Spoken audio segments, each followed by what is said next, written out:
हर हफ्ते नई भूतिया कहानियां देखने के लिए भूतिया कहानी चैनल को सब्सक्राइब करें और बेल आइकन दबाना ना भूलें।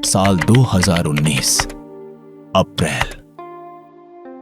आशीष नाम का एक नौजवान कोलकाता में कॉलेज स्ट्रीट के पास एक फ्लैट में रहता था।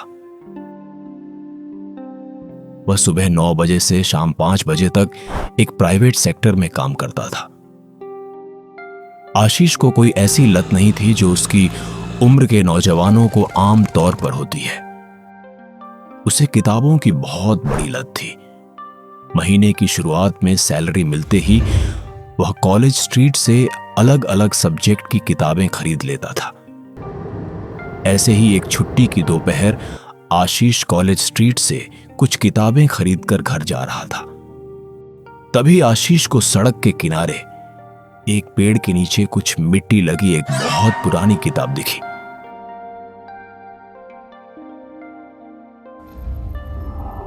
किताबों से खास लगाव होने के कारण उसने वह की गंदी किताब वहीं से उठाई और अपने घर ले आया।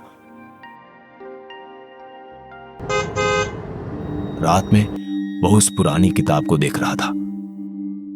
किताब के कई पन्ने फटे हुए थे और किताब की पूरी भाषा इजिप्शियन थी और इस वजह से उसके दिल में एक खास जिज्ञासा होने लगी। यह पहली इजिप्शियन भाषा की किताब थी जो उसने कभी देखी थी। बड़ी मुश्किल से वह इंटरनेट की मदद से किताब के कुछ पन्नों का मतलब निकाल पाया और तब से वह उस किताब का एक तरह से दीवाना हो गया। किताब का नाम था मम्मी जो तुम्हारी सभी इच्छाएं पूरी करेगी। तब से उसने लगभग ऑफिस जाना बंद कर दिया। वह दिन भर उस किताब का मतलब निकालने में लगा रहता था। इस तरह लगभग 1 महीने बाद वह उस किताब का पूरा कंटेंट निकाल पाया और वह काफी परेशान था क्योंकि अब उसे एक मम्मी लेनी थी। बहुत सोचने के बाद उसने डार्क वेब पर जाकर एक मम्मी खरीदने का फैसला किया। उसने जल्दी से डार्क वेब की कुछ बेसिक बातें सीखी और एक मम्मी ऑर्डर कर दी। करीब 15 दिन बाद आशीष के दरवाजे पर एक मीडियम बॉक्स पार्सल आया। आशीष पार्सल देखकर बहुत खुश हुआ। उसने जल्दी से पार्सल लिया और अपने स्टडी रूम में रख दिया। अब उसे बस अमावस्या की रात का इंतजार करना था। 2 दिन बाद अमावस्या की रात थी। इन 2 दिनों में उसने कई सीक्रेट चीजें इकट्ठा की।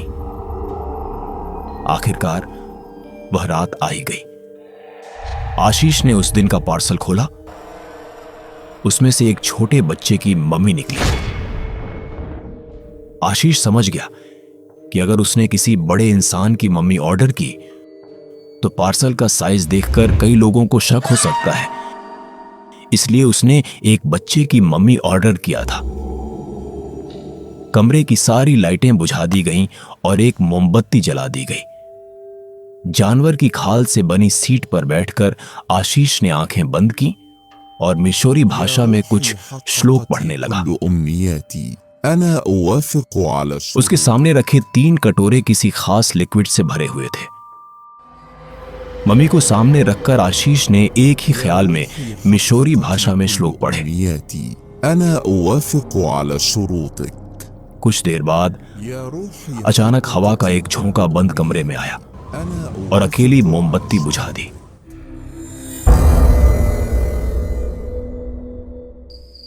पार्वती ने रात की पढ़ाई खत्म की और वॉशरूम चली गई।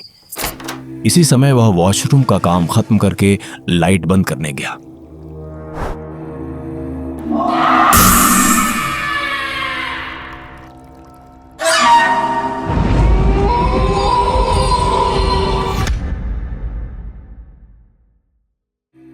आशीष ने आंखें खोली और खुद को अपने बिस्तर पर पाया। और जब वह रात के बारे में सोच रहा था तो उसने सोचा, मैं जरूर सपना देख रहा था। उसी समय उसका फोन बजा। जैसे ही उसने फोन उठाया, दूसरी तरफ से उसके दोस्त सुबिमल ने कहा, अरे आशीष, तुम्हें सरकारी नौकरी मिल गई है। इस खुशखबरी के लिए मुझे आज तुम्हें एक बड़ी ट्रीट देनी है। यह सुनकर आशीष खुश होने से ज्यादा हैरान हुआ। उसने फोन बिस्तर पर फेंका और तेजी से अपने स्टडी रूम की तरफ भागा। जब वह वहां गया तो जो उसने देखा, इससे उसका खून डर में ठंडा हो गया। वहां कोई मम्मी नहीं थी, बल्कि मम्मी के कुछ कपड़े वहां पड़े थे। इससे पहले कि वह अपनी हैरानी से उबर पाता, उसने अपनी बिल्डिंग के नीचे सायरन बजाती पुलिस की गाड़ी की आवाज सुनी। वह तेजी से नीचे गया और दरबान से पूछा। पार्वती नाम की लड़की, जो उसके फ्लैट के नीचे वाले फ्लोर पर रहती थी, कल रात वॉशरूम में बिना खून के मरी हुई पड़ी थी। आशीष बहुत हैरान हुआ, क्योंकि वह उस लड़की से दिल से प्यार करता था। उस किताब के फटे हुए पन्ने पर लिखा था, जैसे यह सच है कि मम्मी तुम्हारी सारी ख्वाहिशें पूरी करेंगी, वैसे ही वह तुम्हारी पसंद के किसी भी इंसान को इस दुनिया से ले जाएंगी। किताब फट गई थी, लेकिन आशीष को यह नहीं पता था। अब देखते हैं कि वह अपनी ख्वाहिशों को पूरा करने के रास्ते में और कितने लोगों की कुर्बानी देता है। पार्ट 2 बहुत जल्द आ रहा है।